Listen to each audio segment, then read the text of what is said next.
चक्षुरुन्मिलितं येन तस्मै श्रीगुरवे नमः। नमो विष्णुपदाय कृष्णपृष्ठाय भूतले श्रीमते भक्तिवेदांत स्वामिने इति नामिने।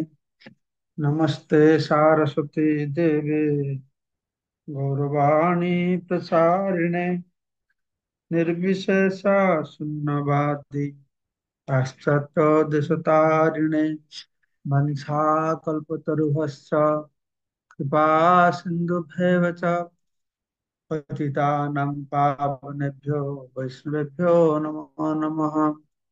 जय आजानुलंबित भुजौ कनकावदातौ संकीर्तनैकपितरौ कमलायताक्षौ विश्वम्भरौ द्विजवरौ जुगधर्मपालौ वन्दे जगत्प्रियकरौ करुणावतारौ चिरददतनिजगुप्तवीतं स्वप्रेमनामामृतमत्युतारम् आपामरदविततारं गौरकृष्णजनभ्यो तमहं प्रपद्ये। आनन्दलीलामय विग्रहाय हेमावदिव्यछविसुन्दराय तस्मै प्रेम महारसप्रदाय चैतन्यचन्द्राय नमो नमस्ते। जय श्री कृष्ण चैतन्य प्रभु नित्यानंद श्री अद्वैत गदाधर शिवासादि श्री गौर भक्त वृंद। हरे कृष्ण कृष्ण कृष्ण हरे हरे, हरे राम राम राम हरे हरे। मुखम करोति वाचालं पंगुलं हृतगिरिं कृपातमहं वन्दे परमानंद माधवम श्री गुरुदिनतारिणम श्री चैतन्य ईश्वरम। श्री चैतन्य चरितमृत आदि लीला अष्टम अध्याय 33 नंबर श्लोक बोला है। चलो चैतन्य नित्यानंद नाही एसव विचार नाम लैत प्रेम देन बहे अश्रुधा। नित्यानंद चैतन्य महाप्रभु नामे एसब विचार है ना,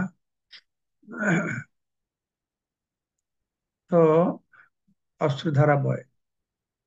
কেউ যদি একটু শ্রদ্ধা সহকারে শ্রী চৈতন্য মহাপ্রভু ও শ্রী নিত্যানন্দ প্রভুর নাম গ্রহণ করেন, তাহলে অচিরেই তিনি সমস্ত অপরাধ থেকে মুক্ত হবেন।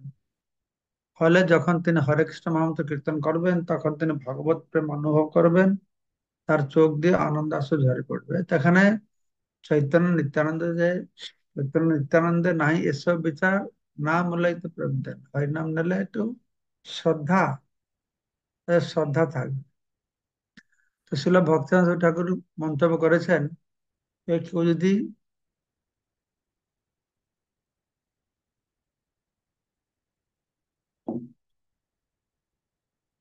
শ্রী চৈতন্য মহাপ্রভু নিত্যানন্দপুর শরণাগত হন তো তাদের নির্দেশ অনুসারে তৃণের থেকেও সুনিচ্চ ও তরুর থেকেও সহিষ্ণু হয়ে ভগবানের নাম কীর্তন করেন, তাহলে অচিরেই তিনি ভগবত প্রেম লাভ করেন এবং তার চোখ দিয়ে আনন্দাশ্রু ঝরে পড়বে।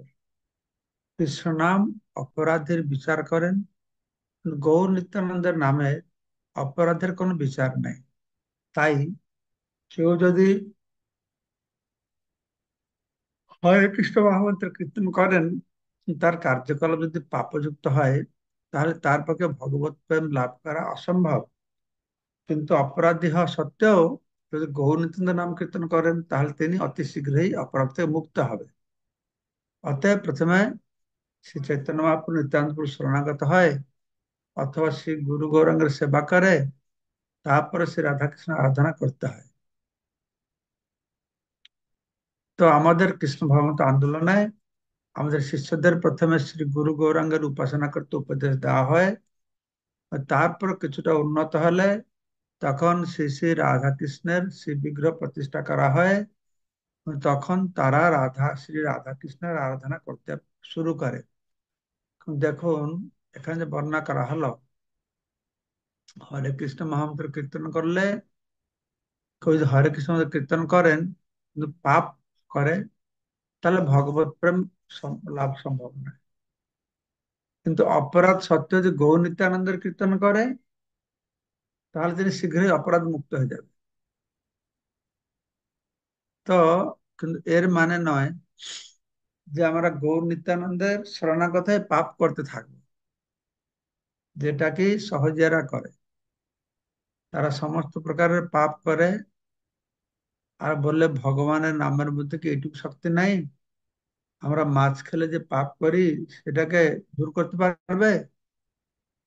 তো এই তুমি মাছ খেলে পাপ হবে, ভগবানের নাম করলে দূর হবে না এরকম বলো, তাহলে তোমার নামে বিশ্বাস নেই। না? নামের কি একটু শক্তি নেই যে মাছ খাওয়ার পাপ থেকে মুক্ত করতে এইভাবে তারা উল্টো বুঝায়। সেই জন্যই এটাও সুস্পষ্ট করা উচিত, আমাদের মন রাখা উচিত। গৌরাঙ্গ গ্রন্থের নাম নিলে অপরাধ হয় না, আমরা কৃষ্ণ পরে পাবো, তাহলে আমার কেন কৃষ্ণ পাচ্ছি না? আমি তো গ্রন্থের নাম নিচ্ছি না। অপরাধ হওয়ার প্রবণতা নিয়ে করলে হবে না। তো ব্যাপার আছে যে গৌর নাম করলে আমরা পাপ থেকে মুক্ত হব, তা বললে গৌর মুক্ত হব বলে যে পাপ করব তা নয়। এইভাবে আমাদের কি করতে হবে না, গৌর নিত্যানন্দের নামের আশ্রয় নিতে হবে।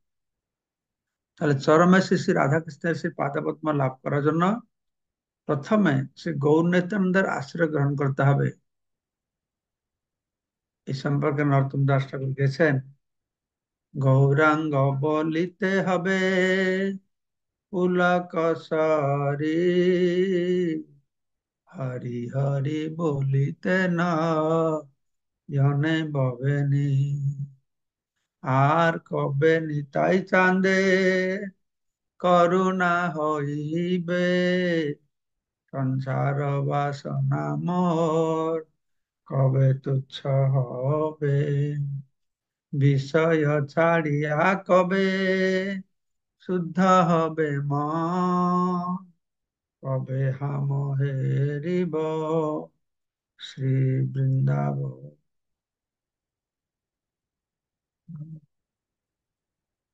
প্রথমে অত্যন্ত নিষ্ঠাভাবে শ্রী গৌর সুন্দরের নাম এবং শ্রী নিত্যানন্দ প্রভুর নাম গ্রহণ করতে হবে। তার ফলে বিষয় বাসনা মুক্ত হয়, হৃদয় নির্মল হয়। তখন শ্রীকৃষ্ণের আরাধনা করার জন্য বৃন্দাবন ধামে প্রবেশ করা যাবে। শ্রী চৈতন্য মহাপ্রভু ও নিত্যানন্দ প্রভু কৃপা লাভ না করলে বৃন্দাবনে গিয়ে কোনো লাভ নেই। হৃদয় নির্মল না হলে বৃন্দাবন গেলেও বৃন্দাবন দর্শন করা যায় না। প্রকৃতপক্ষে বৃন্দাবনে যাওয়া মানে হচ্ছে ষড় গোস্বামী রচিত ভক্তি রসামৃত সিন্ধু, বিজয় মাধব, ললিতা মাধবাদী গ্রন্থাবলী পাঠ করে তাদের শরণাগত হয়। এইভাবেই শ্রী রাধাকৃষ্ণের যুগল প্রেম হৃদয়ঙ্গম করা যায়। কবে হাম বুঝাবো সে যুগল প্রীতি। রাধাকৃষ্ণের প্রেম কোন সাধারণ মানুষের কার্যকলাপ নয়, তা পূর্ণ চিন্ময়।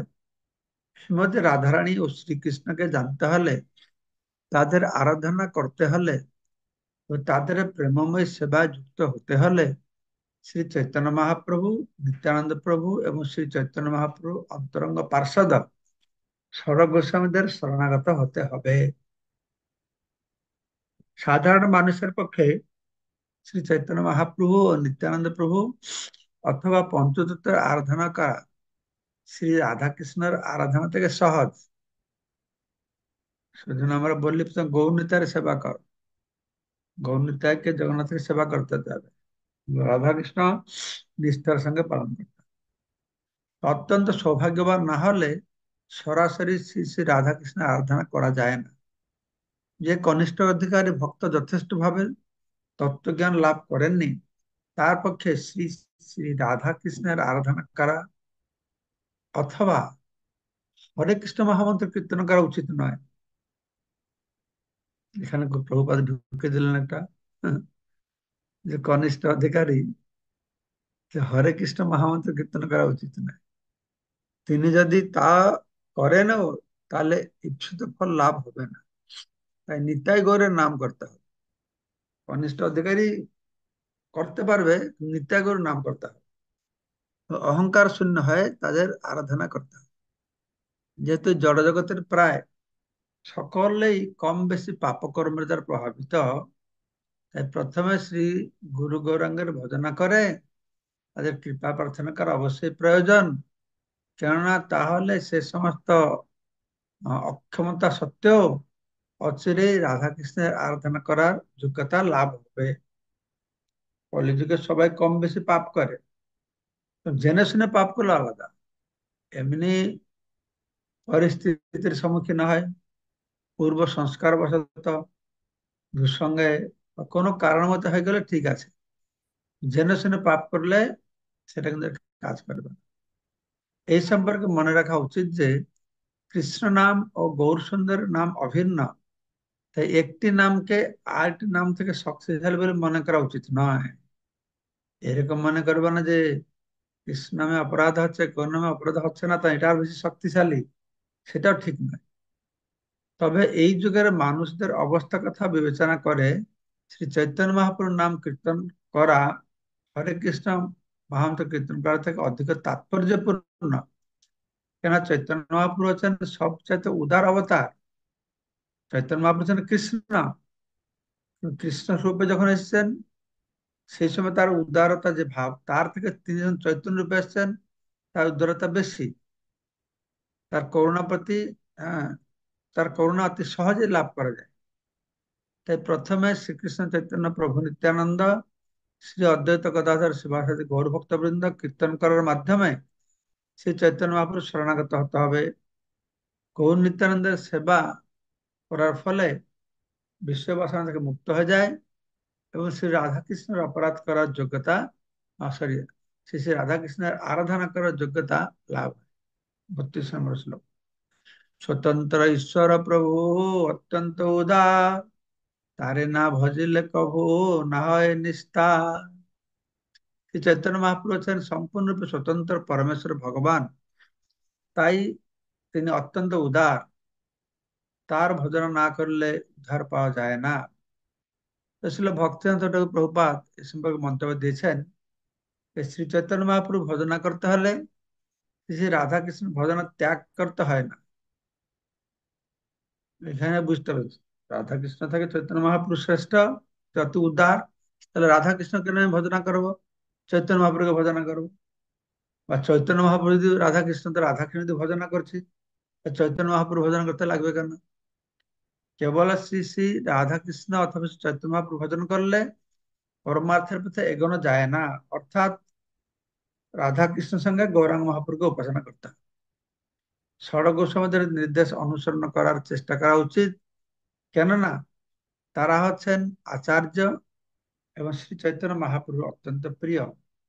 সেজন্য নরোত্তম দাস ঠাকুর লিখেছেন, রূপ রঘুনাথ পদে হইবে আকুতি, কবে হাম বুঝাব সে যুগল প্রীতি। ষড় গোস্বামীদের অনুগত হওয়া উচিত এবং ছিল রূপ গোস্বামীর ধারায়, ছিল রঘুনাথ দাস গোস্বামী, এইভাবে গুরু পরম্পরার ধারা অনুসরণ করা বাঞ্ছনীয়। তাদের নির্দেশ অনুসরণ না করে শ্রী গৌরসুন্দর এবং শ্রী রাধাকৃষ্ণের আরাধনা করা, কল্পনা করাও এক মহাপরাধ। তাদের নির্দেশ অনুসরণ না করে শ্রী শ্রী গৌরসুন্দর রাধাকৃষ্ণের আরাধনা করার কল্পনাও করাও মহাপরাধ। সেই অপরাধের ফলে নরকের পথ প্রশস্ত হয়। কেউ যদি ষড় গোস্বামীদের নির্দেশ অবহেলা করে শ্রী শ্রী রাধাকৃষ্ণের তথাকথিত ভক্ত হন, তবে তিনি কেবল শ্রী শ্রী রাধাকৃষ্ণের যথার্থ ভক্তের সমালোচনাই করেন। তার জল্পনা কল্পনার ফলে তিনি মনে করেন যে শ্রী গৌরসুন্দর হচ্ছেন একজন সাধারণ ভক্ত, তাই তিনি পরমেশ্বর ভগবান শ্রী রাধাকৃষ্ণের সেবায় উন্নতি লাভ করতে পারেন না। তার জল্পনা কল্পনার ফলে তিনি মনে করেন যে শ্রী গৌরসুন্দর হচ্ছেন একজন ভক্ত, তাই তিনি পরমেশ্বর ভগবান শ্রী রাধাকৃষ্ণের সেবার উন্নতি লাভ করতে পারবে না। শ্লোক 33। ওরে মূঢ় লোক শুন চৈতন্য মঙ্গল, চৈতন্য মহিমা যাতে জানিবে সকল। হে মূর্খগণ, চৈতন্য মঙ্গল পাঠ করো। এই গ্রন্থ পাঠ করলে শ্রী চৈতন্য মহাপ্রভুর মহিমা জানতে পারবে। তো এখানে একটু মন দিয়ে শ্রবণ করুন। ছিল বৃন্দাবন দাস ঠাকুর রচিত চৈতন্য ভাগবত, সেটা প্রথমে তার নাম ছিল চৈতন্য মঙ্গল। এখনই তিনটে বই আছে, এটা চৈতন্য মঙ্গল, চৈতন্য ভাগবত আর চৈতন্য চরিতামৃত।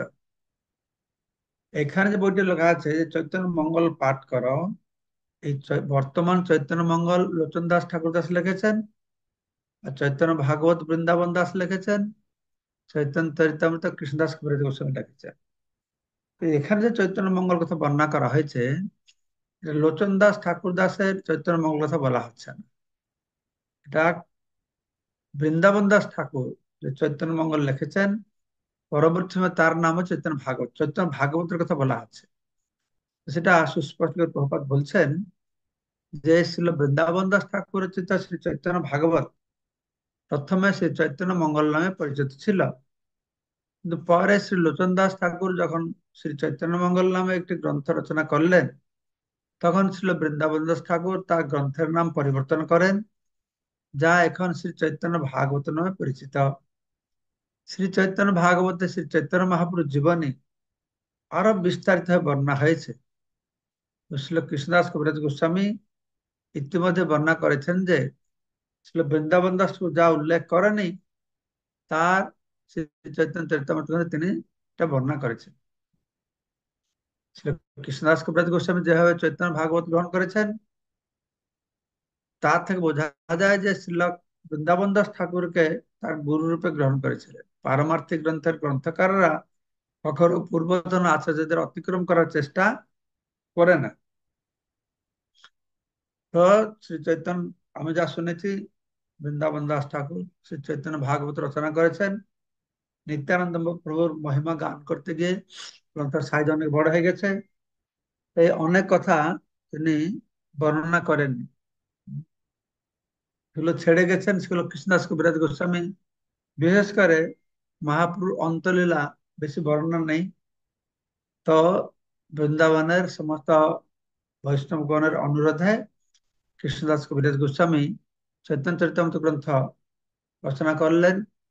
ময়ূরের গুপ্ত কর্তা আছে রঘুনাথ দাস গোস্বামী, আহ, তার কাছ থেকে শুনেছেন, তার গ্রন্থ থেকেও অনেক কিছু আহ, সূচনা পেয়েছেন।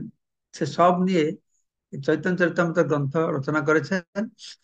চৈতন্য ভাগবতে লীলার বিস্তারিত বর্ণনা আছে, চৈতন্য চরিতামৃতের লীলার সঙ্গে সঙ্গে ফিলোসফি দর্শন কথা অনেক বর্ণনা করা হয়েছে। কৃষ্ণ লীলা ভাগবতে কহে বেদ ব্যাস, চৈতন্য লীলার ব্যাস বৃন্দাবন দাস। বাস্তব যেভাবে শ্রীকৃষ্ণের সমস্ত লীলা শ্রীমদ ভাগবত বর্ণনা করেছেন, বৃন্দাবন দাস ঠাকুর সেইভাবেই চৈতন্য মহাপুর লীলা বর্ণনা করেছেন। বৃন্দাবন দাস কহিল চৈতন্য মঙ্গল, যাহার শ্রবণে নাশে সব অমঙ্গল। ছিল বৃন্দাবন দাস ঠাকুর চৈতন্য মঙ্গল প্রথম করেছিলেন। এই গ্রন্থ শ্রবণ করলে সব রকম অমঙ্গল নষ্ট হয়ে যাবে। চৈতন্য নিতাইর যাতে জানিয়ে মহিমা, যাতে জানে কৃষ্ণ ভক্তি সিদ্ধান্তের সীমা। শ্রী চৈতন্য মঙ্গল পাঠ করলে শ্রী চৈতন্য মহাপ্রভুর ও শ্রী নিত্যানন্দ প্রভুর মহিমা সিদ্ধাঙ্গম করা যায় এবং কৃষ্ণ ভক্তির চরম সিদ্ধান্তে উপনীত হওয়া যায়। তাৎপর্যতে প্রভুপাদ লিখেছেন, ভগবত ভক্তি সম্বন্ধে অবগত হওয়ার প্রামাণিক গ্রন্থ হচ্ছে শ্রীমদ ভাগবত। যেহেতু তা অত্যন্ত বিশাল, তাই মুষ্টিমেয় কয়েকজন মানুষই কেবল তার উদ্দেশ্যে হৃদয়ঙ্গম করতে পারেন। শ্রীমদ ভাগবত হচ্ছে বেদান্ত সূত্রের প্রকৃত ভাষ্য। ভাগবত হচ্ছে সর্ব বেদান্ত সারমী শ্রীমদ ভাগবত বিশ্বতে। তো এই ভাগবতের বেদান্ত সূত্রকে ন্যায় প্রস্থান বলা হয়। আমরা আগে তিন প্রকারের প্রস্থান কথা শুনেছিলাম, আমিও ভুলে গেছি। বেদান্ত সূত্র, ন্যায় প্রস্থান, আর কি দুটো ছিল প্রস্থান ত্রয়, তাই না? আপনাদের কেউ জানে ক্লাসের শেষে বলবেন প্রস্থান ত্রয়টা কি। যুক্তি ও তর্কের মাধ্যমে পরম তত্ত্ব হৃদয়ঙ্গম করার জন্য তা রচিত হয়েছিল। তাই তার প্রকৃত ভাষ্য শ্রীমদ্ ভাগবত অত্যন্ত বিস্তারিত। পেশাদারী ভাগবত পাঠকেরা একটি ধারণার সৃষ্টি করেছে যে শ্রীমদ্ ভাগবতে কেবল শ্রীকৃষ্ণের রাসলীলাই আলোচনা করা হয়েছে, কিন্তু প্রকৃতপক্ষে রাসলীলার বর্ণনা করা হয়েছে কেবল দশম স্কন্ধে 29 থেকে 33 পর্যন্ত 5টি অধ্যায়। এইভাবে তারা পাশ্চাত্যের জনসাধারণের কাছে কৃষ্ণকে একজন লম্পট রূপে প্রতিপন্ন করেছে। তো কৃষ্ণ শুধু রাসলীলা বলছে, তারা বলছে রাসলীলাটাই যেন ভাগবতের শ্রেষ্ঠ কথা, একমাত্র এটাই কথা, ভাগবত মানে রাসলীলা। তাই এই প্রচার করার মাধ্যমে মানুষ আমাদের শ্রীকৃষ্ণ সম্বন্ধে নানা রকম ভ্রান্ত প্রশ্ন করে থাকে। তো সহজে আর কি করে, মানুষকে আকর্ষণ করবার জন্য এই রাসলীলা কথাই বেশি লোকদেরকে বলে। তো শ্রীমদ্ ভাগবতম হৃদয়ঙ্গম করার পথে আরেকটি প্রতিবন্ধকতা হচ্ছে এই পেশাদারী পাঠকদের ভাগবত সপ্তাহ বা এক সপ্তাহ ধরে এই ভাগবত পাঠ, এটা হচ্ছে প্রতিবন্ধক। এই পেশাদারি কাছ থেকে ভাগবত সপ্তাহ শ্রবণ করা ঠিক হবে না। তারা এক সপ্তাহে শ্রীমদ্ ভাগবতম শেষ করতে চায়, যদিও শ্রীমদ্ ভাগবত এতই গভীর যে তার এক একটি শ্লোক 3 মাসে ব্যাখ্যা করে শেষ করা যায় না, আর বোঝা তো মুশকিল আছে। এরা পরীক্ষিত মহারাজকে অনুকরণ করে 7 দিন ভাগবত পাঠ হয়েছিল, তো সেজন্য ভাগবত সপ্তাহ করে। তাই জনসাধারণের পক্ষে ছিল বৃন্দাবন দাস ঠাকুরের শ্রী চৈতন্য ভাগবত শ্রবণ করা অত্যন্ত মঙ্গলপ্রদ হবে। কেননা তার ফলে তারা যথাযথভাবে ভগবত ভক্তি, শ্রীকৃষ্ণ শ্রী চৈতন্য মহাপ্রভু নিত্যানন্দ প্রভুকে জানতে পারবে। এই হলো কথা। এই সমস্ত বেদান্তের সার হচ্ছে শ্রীমদ্ ভাগবতম। শ্রীমদ্ ভাগবতম খুব বিস্তারিত ভাবে বর্ণনা করা হয়েছে। তো যদি আমরা চৈতন্য ভাগবত পড়ি, শ্রীমদ্ ভাগবতমের সিদ্ধান্ত এই সব কিছু চৈতন্য ভাগবত আমরা পাবো। তাই শ্রী রূপ গোস্বামী বলছেন, শ্রুতি স্মৃতি পুরাণাদি পঞ্চরাত্র বিধি বিনা ঐকান্তিক হরিভক্তি উৎপাত উপনিষদ, পুরাণ, নারদ পঞ্চরাত্রাদি বৈদিক শাস্ত্রের বিধি নিষেধগুলি অবহেলা করে যে তথাকথিত ভগবত ভক্তি সম্পাদিত হয়, তা মানব সমাজে এক অবাঞ্ছিত উৎপাত মাত্র। যা কিছু করবে শ্রুতি শাস্ত্রের নির্দেশ অনুসারে আমাদেরকে করতে হবে। শ্রীমদ ভাগবত সম্বন্ধে ভ্রান্ত ধারণাবশত মানুষ কৃষ্ণ তত্ত্ব সম্বন্ধে বিভ্রান্ত হয়। হম কিন্তু শিল বৃন্দাবন দাস ঠাকুর চৈতন্য মঙ্গল শ্রবণ করার ফলে মানুষ অনায়াসে তত্ত্ব হৃদয়ঙ্গম করতে পারে। শ্রীমদ ভাগবত সম্বন্ধে ভ্রান্ত ধারণা বশত মানুষ কৃষ্ণ তত্ত্ব সম্বন্ধে বিভ্রান্ত হয়, তার ভাগবত সম্পর্কে ঠিক জানে না। শুধু রাসলীলাটাকে তুলে ধরা হয়েছে। ভাগবতে যে কত কথা বলা হয়েছে, দশম স্কন্ধে রাসলীলা, প্রথম থেকে আর অনেক কথা বলা হয়েছে। অত্র স্বর্গ বিসর্গ স্থানাং পোষণং মুতয় মন্বন্তর ঈশান কথা, নিরোধ মুক্তি আশ্রয়, দশম অধ্যায়টা আশ্রয়, সবগুলোর আশ্রয় হচ্ছেন কৃষ্ণ। তার আগে সবগুলো শুনতে হবে সৃষ্টি তত্ত্ব, ভগবত তত্ত্ব, এইসব ভাবা জানতে হবে। আমরা যদি চৈতন্য ভাগবত পড়ি, এইসব তত্ত্ব বুঝতে পারবো। ভাগবতে যত ভক্তি সিদ্ধান্তের সার, লিখিয়া আছেন ইহা জানি করিয়া উদ্ধার। তো চৈতন্য ভাগবতে কি করা হয়েছে, শ্রীমদ ভাগবতের যে প্রামাণিক তত্ত্ব উল্লেখ করে ছিল বৃন্দাবন দাস ঠাকুর চৈতন্য মঙ্গল চৈতন্য ভাগবত বলা আছে, সেখানে ভগবত ভক্তির সিদ্ধান্তের সারাংশ বর্ণনা করা হয়েছে। চৈতন্য ভাগবত মানে কি, মহাপুরুষ জীবনী। মহাপুরুষ জীবনটা কি, ভাগবতে যা বর্ণনা করা হয়েছে, আপনে আচার্য ধর্ম জীবের শিখাও, মহাপুরুষ স্বয়ং তার জীবনটা তুলে ধরেছে। তো চৈতন্য মহাপ্রভু কি করেছেন, ভাগবতের যে লক্ষ্য, প্রেম পরমার্থ মহান, সেটাকে তার জীবনের মাধ্যমে তিনি তুলে ধরেছেন। তাই কৃষ্ণদাস কবিরাজ কৃষ্ণ বলছেন, চৈতন্য মঙ্গল শুনে যদি পাষণ্ডী জবন, সেহ মহাবৈষ্ণব হয় ততক্ষণ। মহাপাষণ্ডী বা জবন যদি চৈতন্য মঙ্গল অর্থাৎ চৈতন্য ভাগবত শ্রবণ করেন, তাহলে তিনি এক মহাবৈষ্ণবে পরিণত হবে। মনুষ্য রচিতে নারে ইচ্ছে গ্রন্থ ধন্য, বৃন্দাবন দাস মুখে বক্তা সেই চৈতন্য। এই গ্রন্থের বিষয়বস্তু অত গভীর যে কোনো মানুষের পক্ষে তা রচনা করা সম্ভব নয়। তাই মনে হয় যেন শ্রী চৈতন্য মহাপুরুষ স্বয়ং ছিল বৃন্দাবন দাস ঠাকুরের মুখ দিয়ে এ কথাগুলি বলেছে।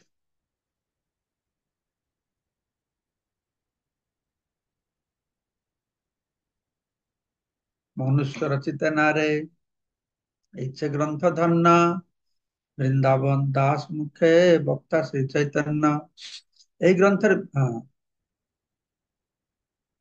তাৎপর্য যদি বলা আছে, ছিল সনাতন গোস্বামী তার হরি ভক্তি বিলাস গ্রন্থে লিখেছেন, অবৈষ্ণব মুখোদ্গীর্ণ পুত হরিকথা অমৃতম শ্রবণম নৈব কর্তব্য সর্বচেষ্ট যথাপয়। দুধ অত্যন্ত উপাদেয় বস্তু, তা সেবন করলে তুষ্টি পুষ্টি এবং ক্ষুধা নিবৃত্তি হয়। তো সেই দুধ সর্পের উচ্ছিষ্ট হলে যেমন তার দুধের ক্রিয়া না করে আহ বিশ্বরেই ক্রিয়া করে, ঠিক সেই রকম তেমনি পবিত্র হরিকথামৃত পানে জীবের ভক্তি বৃদ্ধির উন্মেষ হয় হরিকথা শ্রবণ করলে। কিন্তু অবৈষ্ণব অপরাধী ব্যক্তির মুখোদ্গীর্ণ উপদেশ যদি করা হয়, আদি বাহ্য আকার হরিকথার মতো মনে হলেও তার নাম অপরাধ। তো সেই নাম অপরাধ শ্রবণ করা কখনই কর্তব্য নয়। তা শ্রবণ করলে মঙ্গল হওয়া দূরে থাকুক, সর্বচেষ্ট দুধের মতো তাদের জীবনে অমঙ্গলই হবে। বৈদিক তত্ত্ব, পুরাণ ও পঞ্চরাত্র বিধির সিদ্ধান্তের অনুসারে শাস্ত্র সিদ্ধান্তের অনুগামী শাস্ত্র কেবল শুদ্ধ ভক্তি প্রণয়ন করতে পারে। আহ, বৈদিক তত্ত্ব, পুরাণ, পঞ্চরাত্রের অনুগামী যে শাস্ত্র, সেই শাস্ত্রের দ্বারা পাঠ করলে আমাদের ভক্তি হবে, নাহলে ভক্তি হবে না। ভগবত ভক্তি সম্বন্ধে গ্রন্থ রচনা সাধারণ মানুষের পক্ষে সম্ভব নয়, কেননা তার গ্রন্থ কার্যকারী হবে না। তিনি সমস্ত বড় পণ্ডিত, তিনি মস্ত বড় পণ্ডিত হতে পারেন, তো খুব সুন্দর ভাষায় রচনা করতে তিনি দক্ষ হতে পারেন, তো তা পারমার্থিক তত্ত্ব হৃদয়ঙ্গম করতে মানুষকে সাহায্য করবে না। তার পাণ্ডিত্যের মাধ্যমে, অধ্যক্ষতার মাধ্যমে, সংস্কৃত ব্যাকরণের মাধ্যমে সুন্দর বর্ণনা করলেও সে কথা শ্রবণ করে কারো ভক্তি হবে না। পক্ষান্তরে ভগবত ভক্ত যদি ভুল ভাষায় তা রচনা করেন, তাহলে তা গ্রহণীয়। হ্যাঁ, এখানে ভাগবতের শ্লোকও বলা হয়েছে। কিন্তু জড়বাদী পণ্ডিতদের দ্বারা রচিত এমনকি অত্যন্ত নিখুঁত ভাবে পরিবেশিত তথাকথিত পারমার্থিক গ্রন্থ গ্রহণযোগ্য নয়। ভক্তের রচনার রহস্য হচ্ছে যে তিনি যখন ভগবানের লীলা বর্ণনা করেন, তখন ভগবান তাকে সাহায্য করেন, তিনি নিজে তা রচনা করেন না, ভগবানের সাহায্যে রচনা করেন। তাই ভগবত গীতা 10-10 শ্লোকে বলা হয়েছে, তদামি বুদ্ধিযোগম তাং যেন মাং উপজানতি। এটা ভাগবতেও বলা হয়েছে যে তদ্বাগ বিসর্গ জনতাগ বিপ্লব, এই শ্লোকটা প্রভুপাদের যে ভাগবতের প্রথম প্রস্তাবনা কি, সেখানে এই শ্লোকটা তিনি তুলে ধরেছেন যে এই ভাগবত যদিও যদি ভুল ভুল ভাবে বর্ণনা করে তাও ফল দেবে। অর্থাৎ ভক্তরা যে ভাগবত পাঠ করছে তাতে কিছু ভুল ভাল থাকলেও এটা ভালো ফল দেবে। তো কেননা ভগবান তাকে বুদ্ধি দেবে, দাদা আমি বুদ্ধি যোগুন তাং যেন উপজানতি। ভক্ত যেহেতু ভগবানের সেবার মনোভাব নিয়ে লেখেন, তাই ভগবান তার অন্তর থেকে তাকে বুদ্ধি দেন, যেন তিনি ভগবানের সামনে বসে লেখেন। কৃষ্ণদাস কবিরাজ গোস্বামী প্রতিপাদন করেছেন যে বৃন্দাবন দাস ঠাকুর যা লিখেছেন তা প্রকৃতপক্ষে চৈতন্য মহাপ্রভুর কথা, তিনি কেবল তার পুনরাবৃত্তি করছেন মাত্র। হ্যাঁ, এটা বলছেন। এই সত্য চৈতন্য চরিতামৃত সম্বন্ধে অপ্রযোজ্য। কৃষ্ণদাস কবিরাজ গোস্বামী যেরকম বৃন্দাবন দাস লেখা চৈতন্য ভাগবতকে বলেছেন, এটা চৈতন্য মহাপ্রভু বলেছেন, ঠিক সেই রকম চৈতন্য চরিতামৃত কৃষ্ণদাস কবিরাজ গোস্বামী লিখেছেন, সেটাও মহাপ্রভু বলেছেন। কৃষ্ণদাস কবিরাজ গোস্বামী যখন চৈতন্য চরিতামৃত লেখেন তখন তিনি অত্যন্ত বৃদ্ধ অথর্ব, কিন্তু এটি এমনই এক মহান গ্রন্থ যে ছিল ভক্তিনাথ ঠাকুর বলতেন চৈতন্য চরিতামৃত পাঠ করার জন্য একদিন সারা পৃথিবীর মানুষ বাংলা ভাষা শিখবে। আমরা চৈতন্য চরিতামৃত ইংরাজি ভাষায় প্রকাশ করার চেষ্টা করছি, জানি না এই কার্যে আমি কতটা সফল হব। তো কেউ যদি বাংলা ভাষায় মূল চৈতন্য চরিতামৃত পাঠ করেন তাহলে তিনি ভগবত ভক্তির অমৃত আস্বাদন করতে পারবে। এই যেখানে বলা হলো চৈতন্য চরিতামৃত লেখক কৃষ্ণদাস কবির অত্যন্ত বৃদ্ধ অথর্ব, তিনি নিজেও বর্ণনা করেছেন এই গ্রন্থে। আমরা শুনলাম যে আমার বৃদ্ধ বয়স, হাত কাঁপে, দেখতে পারি না, তো আমাকে যেরকম বলে আমি সেরকম করি। দেখেছেন, তাই বৃন্দাবন দাস পদে হে কোটি নমস্কার, এই যে গ্রন্থ করিতে তারিলা সংসার। এই জন্য বৃন্দাবন দাস কমলে কোটি নমস্কার হচ্ছে। তো আগামীকালকে আমরা 41 নম্বর শ্লোক পাঠ করব। আগামীকালকে সময়টা একটু আলাদা হয়ে যাবে। আমি লস অ্যাঞ্জেলেস থেকে কালকে ডিট্রয়েট যাব। সেখানে 1 ঘন্টা কি হচ্ছে এখানে যেরকম আমরা যে 4:30 কয়টা ওখানে 6:30 মানে এখানে কটা ছিল? 6টা। সেখানকার টাইম টাইম বলে দেবো। 3 ঘন্টা তো, কিন্তু মানে ওখানে 6:30 মানে এখানে সকাল 6:30 মানে এখানে আমরা তো আমাদের মঙ্গলময় প্রভু বলুন। আমাদের এখানে যখন 6:30 হবে, ওখানে আপনাদের ডিট্রয়েটে 9 হয়ে যাবে, রাত্রে 9 আমার বাজবে। 9টা? হ্যাঁ না মহারাজ। না না, কে বল? আজকে আমার ওটা ডিট্রয়েট এরকমই দেখি। 9টা। 11 ঘন্টা বা 13 ঘন্টার ও, পার্থক্য হবে। তাহলে আর হবে না। তাহলে 9টার সময় তো আমার জোরদার প্রোগ্রাম চলবে তখন। তো কালকে থেকে তোমরা আলোচনা করবে এনে। আমি তারপরে আমি তো আর 1 সপ্তাহ 2 সপ্তাহের মধ্যে ইন্ডিয়া চলে যাচ্ছি। ডেট্রয়েটে 3 দিন থাকে, তারপরে চিকাগো যাবো। তারপরে তো জন্মাষ্টমী এসে যাচ্ছে, খুব ব্যস্ত থাকবো। তখন ওই এই 3-4 দিনের একটু একটু গ্যাপ থাকবে। তো মঙ্গলময় প্রভু বলুন। হরে কৃষ্ণ মহারাজ। হরে কৃষ্ণ মহারাজ, ধন্যবাদ, প্রণাম মহারাজ। এই 3টে প্রস্থান হচ্ছে গিয়ে শ্রুতি প্রস্থান, আর ন্যায় প্রস্থান, শ্রুতি প্রস্থান এবং স্মৃতি প্রস্থান। ন্যায় প্রস্থান হচ্ছে গিয়ে বেদান্ত সূত্র, উপনিষদ হচ্ছে গিয়ে শ্রুতি, আর স্মৃতি হচ্ছে বলেছিলেন মহারাজ গীতা, মহাভারত, আহ তাই বলেছিলেন মহারাজ। ঠিক আছে, ঠিক আছে, সবাই মনে রাখবেন মহারাজ, এটা। মহারাজ একটা জিজ্ঞাসা। মহারাজ, এখানে 32 নম্বর শ্লোকে স্বতন্ত্র ঈশ্বর বলা হলো। স্বতন্ত্র ঈশ্বর প্রভু অত্যন্ত উদার, তো এখানে স্বতন্ত্র বলা হলো কেন মহারাজ? স্বতন্ত্র বলতে পৃথক, তাহলে কোন বিষয়ে পৃথক, কোন দিক দিয়ে পৃথক মহারাজ? স্বতন্ত্র মানে পৃথক নয়, স্বতন্ত্র মানে স্বাধীন। সে নিজের যা চায় তা করতে পারবে, বুঝতে পারছো? সেই উদ্দেশ্যে এটা বলা হয়েছে। সে স্বতন্ত্র, আচ্ছা। মানে কারোর নিয়ন্ত্রিত নয়। যে প্রেম কাউকে দেওয়া যায় না, সে ইচ্ছা করলে দিতে পারে, তার স্বতন্ত্রতা রয়েছে, এটা বলা হয়েছে। ঠিক আছে। আর মহারাজ, কৃষ্ণলীলা ভাগবতে কহে বেদব্যাস, চৈতন্য লীলায় ব্যাস বৃন্দাবন দাস। তাহলে চৈতন্য লীলাতে ব্যাসতে বৃন্দাবন দাস ঠাকুর হলেন। তাহলে কৃষ্ণদাস কবিরাজ গোস্বামী তাহলে পূর্ব পূর্ব লীলায় মানে পূর্ব লীলায় কে ছিলেন মহারাজ? আমি জানি না কি সখী বা গোপী কিছু থাকবে এটা, আমি জানি না। মহারাজ, 31 নম্বর শ্লোকে শ্রীল প্রভুপাদ তাৎপর্য লিখলেন যে কনিষ্ঠ অধিকারী ভক্ত যথেষ্টভাবে কৃষ্ণ তত্ত্ব জ্ঞান লাভ করেনি, তার পক্ষে শ্রী শ্রী রাধা কৃষ্ণের আরাধনা করা অথবা হরে কৃষ্ণ মহামন্ত্র কীর্তন করা উচিত নয়। তাহলে কনিষ্ঠ অধিকারী ভক্ত সে হরে কৃষ্ণ মহামন্ত্র কীর্তন তাহলে করবে না মহারাজ?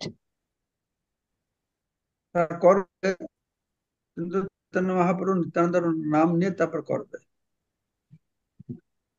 তাদের শুধু নাম করা অধিকার, আমরা যেরকম কনিষ্ঠ অধিকারী, আমরা চৈতন্য নিত্যানন্দ নাম, পরে যারা উন্নত হয়ে যাবে যে চৈতন্য নিত্যানন্দ মানবে না তা নয়। প্রভুপাদ বলছেন যে সাধারণ লোক ভক্তরা চৈতন্য মহাপ্রভু নিত্যানন্দ, তারপরে সেন্টেন্সটা পড়ুন কি লেখা আছে। তিনি যদি তা করেন তাহলে স্ফীত হ্যাঁ, ফল লাভ হবে না। তাই নিতাই হ্যাঁ, গৌরাঙ্গে নাম করতে হয় এবং অহংকার হ্যাঁ, শূন্য হয়ে তাদের আরাধনা করতে হয়। তা করলেও ফল পাবে না, নিত্যাই গৌরে নাম নিলে ফল পাবে, এইটা বলা আছে। ঠিক আছে। তাহলে মহারাজ, তাহলে ওইটা মানে হরে কৃষ্ণ মন্ত্র কীর্তন করার আগে জয় শ্রীকৃষ্ণ চৈতন্য প্রভু নিত্যানন্দ শ্রী অদ্বৈত গদাধর শ্রীবাসাদি গৌর ভক্তবৃন্দ, এটা বলার পর তাহলে কনিষ্ঠ অধিকারীও এই নাম নিতে পারবে, তাই তো মহারাজ? এটাই বলা আছে। তার মানে নয় যে উন্নত ভক্তরাই সেখানে চৈতন্য আশ্রয় নেবে না তা নয়, তা তো আশ্রয় নিয়েছে। ঠিক আছে। হ্যাঁ তবে মহারাজ। মল্লিকা চিত্রা মাতাজি,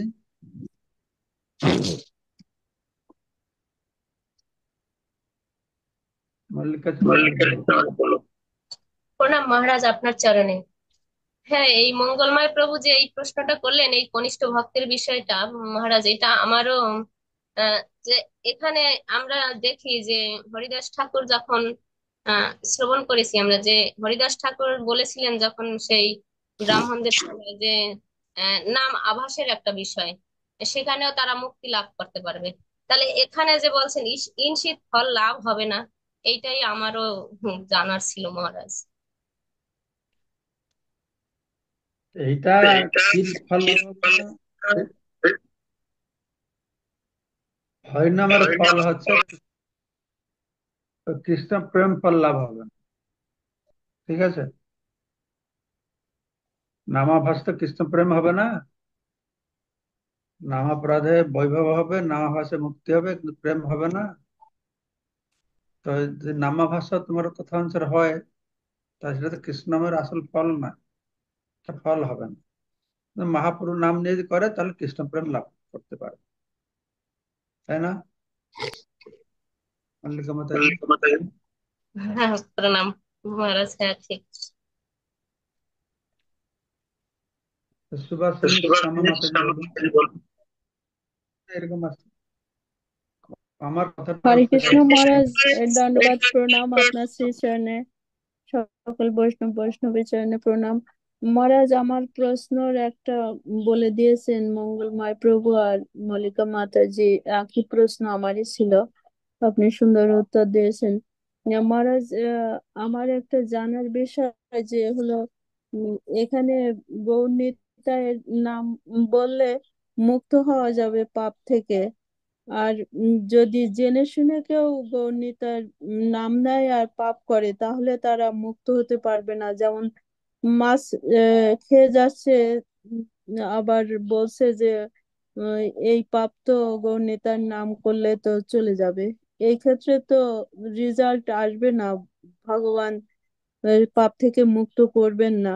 কিন্তু পরিস্থিতির পরিপ্রেক্ষিতে যেমন একটা জীবন রক্ষা হচ্ছে, কোনো কোনো ক্ষেত্রে মিথ্যা কথা বলতে হয় আর অপরাধ করতে হয়, সেটা আহ, ভগবান মাফ করে দেন। উম, মহারাজ, আমার যে প্রশ্নটা জানার বিষয়টা হলো, অনেক ভক্ত আছেন ওনারা উম, গৌরনিতাইয়ের বিগ্রহ আর রাধা কৃষ্ণের বিগ্রহ আর জগন্নাথ বলদেব সুভদ্রা মহারানীর বিগ্রহ একসাথে পূজা করেন আর একসাথে ভোগ লাগান। তাহলে কি এইভাবে আমরাও করতে পারি মহারাজ? কি করণীয় আমাদের? হরে কৃষ্ণ। গৌরনীতা রাখবে, রাধাকৃষ্ণ রাখবে, জগন্নাথ সৌধ রাখবে, অতগুলি পুষতে পারবে রাখো, অসুবিধা নেই। অতগুলি ঠাকুর পুষতে পারবে তো, সেবা যত্ন করা, ভোগ লাগানো, এই জন্য গৃহের মধ্যে যত সিম্পল করে রাখো তো ভালো। এটা মন্দিরে ঠিক আছে, ঘরের ভিতরে যত সরল ভাবে পূজা করবে এটা ভালো। তো ঘরের ভিতরে মূর্তি না রাখলে আরো ভালো, তো ফটো রেখে পূজা করাই নিরাপদ। কিন্তু ভক্তরা মূর্তি রাখতে চায়, তাদের শ্রদ্ধা আছে, তো সেটা রাখুন। অনেকে অল্টার আমি দেখি গোপাল আছে, কৃষ্ণ রাধা কৃষ্ণ আছে, সীতারাম লক্ষ্মণ আছে, অনেকে রেখেছেন। তার মধ্যে যাই না, সেটা আপনি ডিসাইড করুন কি করবেন।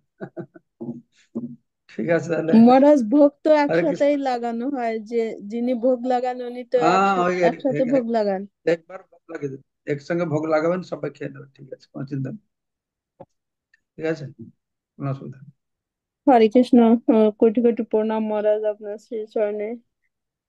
তো সবাইকে অশেষ ধন্যবাদ। কৃপা করুন। বাঞ্ছা কল্পতরুভ্যশ্চ কৃপা सर्वत्र कृपा सिंधु বাঞ্ছা বৈষ্ণবে হই নমো নমঃ। হরি পতিতানাং পাবনেভ্যো বৈষ্ণব